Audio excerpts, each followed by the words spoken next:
Oi pessoal, tudo certo? Hoje trouxe uma temática que vai ser tanto mais generalista, digamos assim, né? Como também vai acrescentar particularmente ao canal, já que, né, muitas vezes tratamos aí da questão das ideias, da questão da epistemologia também. Então, não deixa de ser interessante a gente ter em vista o que seria uma grande ideia, certo? É uma pergunta que filosoficamente faz bastante relevância. E então acredito que tratar disso vai ser interessante para nós e até para a gente conseguir também o que hierarquizar as ideias, né? Uma hierarquia das ideias que nos ajuda tanto a direcionar em leituras, por exemplo, quanto para reconhecer mesmo, né, o que seria uma grande ideia e daí em diante. E então eu trouxe para vocês um autor que eu estava lendo aqui, que é o Robert Musil, o autor do famoso romance O Homem Sem Qualidades. É justamente esse romance que eu estava lendo. É um romance bem longo. Então tem um trecho dele aqui que me fez refletir sobre essa questão, que na verdade eu já tinha refletido sobre ela. Inclusive eu a trato um pouco neste meu livro, que é o Trilogia Filosófica. Né, tem a descrição aí no link para quem tem interesse aí. Eu vou então fazer uma comparação também entre o trecho do Musil e um trecho aqui do meu livro Trilogia Filosófica. E então, para a gente esclarecer um pouquinho do que seria essa questão das grandes ideias, claro, sem esgotar o assunto, já é um assunto denso, né? Eu quero resumir aqui num vídeo curto isso, para não ficar também muito exaustivo. Então, o que eu vou fazer? Eu vou ler para vocês esse trecho do autor, que está aqui embaixo. Ó. Só que como não vai dar para colocar tudo aqui na tela, na verdade é só o primeiro parágrafo aqui. Eu vou lê-lo para vocês, acredito que vai ser mais interessante aqui. Então vamos ler, analisar isso um pouco, depois eu leio o meu trecho sobre isso e a gente chega aí numa consonância final. Então o Musil escreve o seguinte, este livro é um romance, tá pessoal? Ele não é uma filosofia pura, digamos assim, mas é um romance quase filosófico, vamos dizer assim, já que tem vários trechos, ele escreve como se fossem uns ensaios, né, dentro do romance, e de caráter bem especulativo, filosófico e tal, entre eles esse trecho justamente sobre a ideia, né, a natureza de uma grande ideia. Então, ele escreve o seguinte: seria fácil dizer de que constava essa ideia, mas nenhuma pessoa poderia descrever sua significação, pois é isso que distingue uma grande ideia impressionante de uma ideia comum, talvez até inacreditavelmente comum e errada. Está num estado de fusão através do qual o eu parte para amplidões infinitas, e vice-versa. As vastidões do mundo entram no eu, e não se pode mais reconhecer o que é nosso e o que é do infinito. Por isso, grandes ideias impressionantes se constituem de um corpo que, como o do ser humano, é compacto, mas transitório, e de uma alma eterna, que é o seu significado, mas não é compacta, e se desmancha em nada a cada tentativa de abordá-la com frias palavras. Então aqui ele faz uma descrição que eu achei genial assim, disso. Ele consegue condensar isso e ainda trazer metáforas aí para justamente a gente aprender isso, né? A questão do infinito, a questão do corpo, né, humano, né, a questão da alma e daí em diante. Ele faz essas comparações para a gente compreender melhor. Então eu vou analisar aqui um pouquinho de cada coisa e para a gente interpretar então o que seria essa questão de uma ideia, uma grande ideia, uma ideia superior, né? Então, aí ele vai falar, por isso é que distingue uma grande ideia impressionante de uma ideia comum. Então, aqui ele já está colocando que existe uma hierarquia de ideias. Tem a ideia comum, tem a ideia que seria uma grande ideia. Então, esse é o primeiro ponto da gente, né, tentar perceber isso no mundo, né, que existem essas hierarquias, inclusive entre as próprias ideias, ainda que a gente possa se deparar com uma multidão de coisas, né, no dia a dia, então a gente acaba percebendo a diferença entre essas coisas. Então ele coloca, né, primeiramente existe essa hierarquia. E aí então ele coloca o que seria essa grande ideia, né, a natureza dela, vamos colocar assim, né? Ou seja, ela está num estado de fusão através do qual o eu, ela, na verdade ela cria, né, esse estado de fusão através do qual o eu parte para amplidões infinitas. Então, o eu, a gente pode até, né, trazer a questão do canal do egóico, né, do ego, do eu e daí em diante. Né? Então, ela gera no eu esse acesso a uma amplidão que outras ideias comuns não conseguem alcançar, ou não consegue gerar isso, ela não consegue produzir essa amplidão, certo? Esse acesso ao, entre aspas, infinito. Né? Claro que aqui é quase algo metafórico, né? O infinito, o que seria o infinito, né? Nesse sentido, mas eu acredito que a gente possa pensar como algo inesgotável, certo? Ela nos leva para um âmbito da inesgotabilidade das possibilidades intelectuais. Ou seja, a gente chega tão alto com essa ideia que, digamos que a gente não consegue esgotar o que ela nos dá, certo? Então, sempre quando, inclusive, a gente lê um bom livro que tem uma grande ideia ou grandes ideias repetidas vezes ao longo da vida, a gente percebe isso. Ou seja, quando a gente relê aquele trecho ali que a gente achava que era muito profundo, etc., a gente o que muitas vezes reinterpreta aquilo ali segundo uma nova possibilidade que antes a gente não tinha pensado. Então, a gente lê aquele trecho e percebe, nossa, ele é tão amplo que eu cheguei agora em outra interpretação disso. Ele me levou para outro lugar que antes, na leitura anterior, não tinha estado. Então, acredito que seja isso, né? Essa amplidão da qual ele fala. Então, essas ideias são capazes de levar a uma certa amplidão.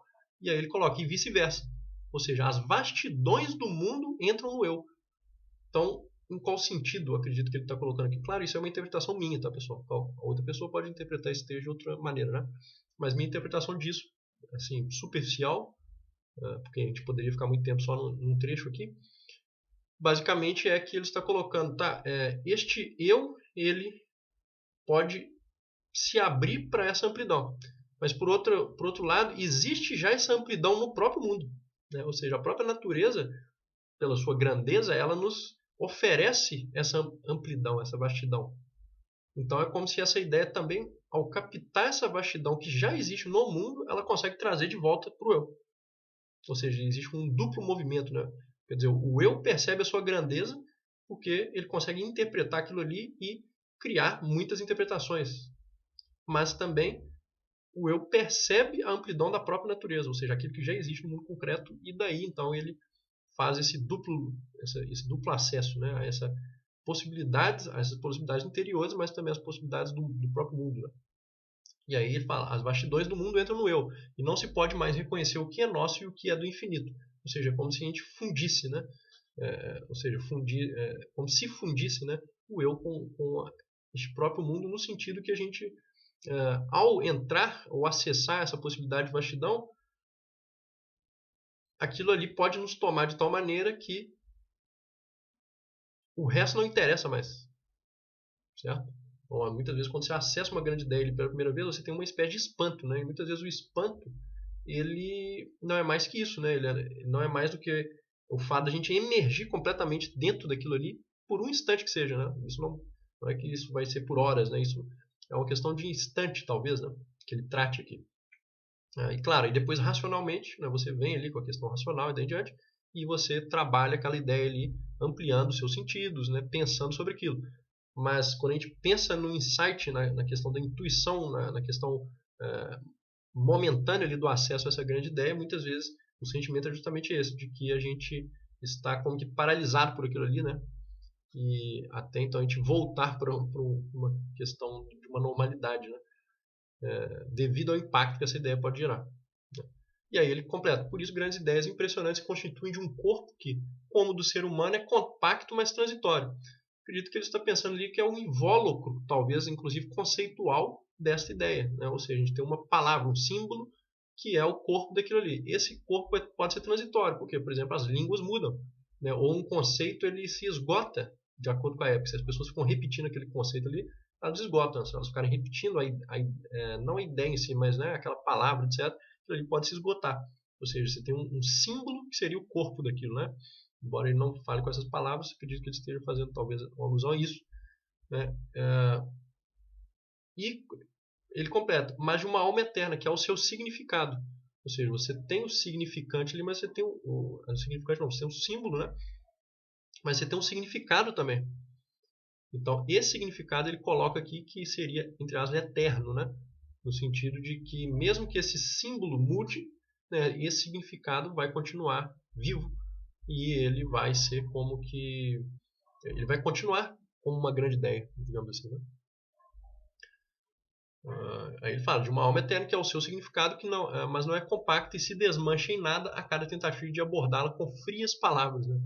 Ou seja, como se a própria grande ideia tivesse uma resistência à palavra fria, ou seja, aquela descrição muito fria no sentido de que talvez tente esgotá-la rapidamente, etc. Né? Então, uma grande ideia ela não é suscetível a isso, ela resiste a isso. Certo? E aqui, então, vou fechar com um trecho do meu livro, né, onde eu abordo, mas faço uma ponte disso com justamente a questão de um livro, né? Da literatura, do livro, da filosofia, da leitura, do hábito da leitura. Beleza? É um aforismo, esse é um livro de aforismos, né? Então tem vários assuntos e um deles é este aqui. Então quero fechar este vídeo com isso aqui e vocês tentem comparar aí um ponto com o outro também, que foi colocado aí pelo Robert Musil. Então eu escrevo o seguinte, né? A função de um bom livro não é de simplesmente informar ou formar opinião, divertir ou entreter, explicar ou chocar, mas instigar reflexões acerca das questões abordadas através de sua própria forma de escrita. Ou seja, né, isso tem a ver justamente ali com a questão de que também essas grandes ideias, elas conseguem o que? Muito mais do que simplesmente divertir ou chocar, elas conseguem, né, tal como eu coloco aqui para um grande livro, elas conseguem instigar reflexões, ou seja, gerar essa possibilidade, essa amplidão da qual falava o autor que eu citei. E aí eu completo. Quantas vezes não lemos algo que acreditamos ser fútil, enquanto só é fútil na condição de não aprofundarmos nosso pensamento sobre tal? Muitas vezes são nas menores coisas que percebemos os maiores problemas, que encontramos as mais instigantes ideias. Ou seja, muitas vezes essas grandes ideias, inclusive, elas podem estar travestidas com uma roupagem, como diz o Robert Musil, uma roupagem fria, e que às vezes ela pode passar despercebida por causa disso. Né? Mas que se ela fosse abordada e aprofundada da devida maneira, a gente ia ver a sua grandeza que está ali, como que secreta. Né? E aí, o final deste aforismo eu completo com o seguinte: e o bom livro é disso uma ponte,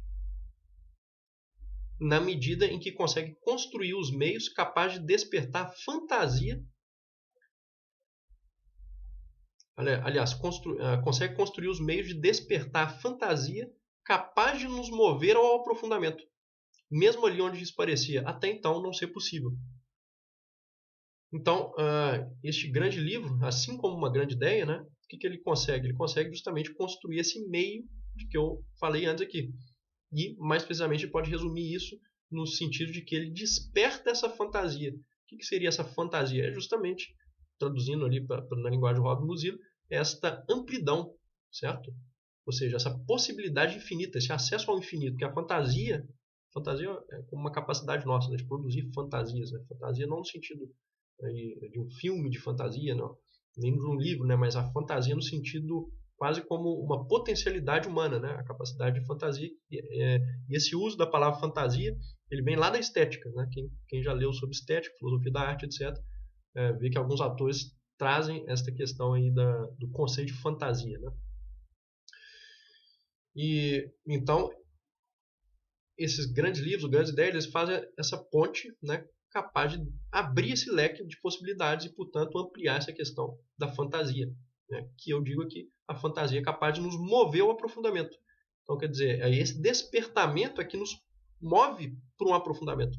Certo? A gente precisa desse móvel, né, desse mediador. Certo? Essa grande ideia, na verdade, não é mais do que um mediador, né, entre o eu e o acesso a algo mais profundo, digamos assim. Né? Está mediando isso. E aí eu termino, né? A fantasia é capaz de nos mover ao aprofundamento, mesmo ali onde isso parecia até então não ser possível. Ou seja, se a gente, né, pega essa ideia, por exemplo, quando a gente pega uma grande ideia, ela pode ser inclusive sobre coisas que a gente não acreditava terem certa profundidade. Certo? Então, muitas coisas que passariam despercebidas para nós, através dessas grandes ideias a gente acessa, né, os pormenores destas inclusive às vezes pequenas coisas, né? Não necessariamente grandes coisas, daí em diante. Tranquilo, pessoal? Então, foi isso que eu queria expor para vocês hoje. Um vídeo rápido, né? Claro que é um assunto muito grande, mas eu acho que combinando esses dois elementos aqui a gente consegue aprofundar um pouquinho isso e entender essa questão de uma hierarquia das ideias também. E, né, aproveitando aí, talvez se vocês não conhecem o Muzilo, é interessante, né, conhecer um pouco desse autor, e aproveitei também para expor um pouco né, do que eu já escrevi aí no livro Trilogia Filosófica. Então por hoje é isso, um grande abraço a todos e até o próximo vídeo.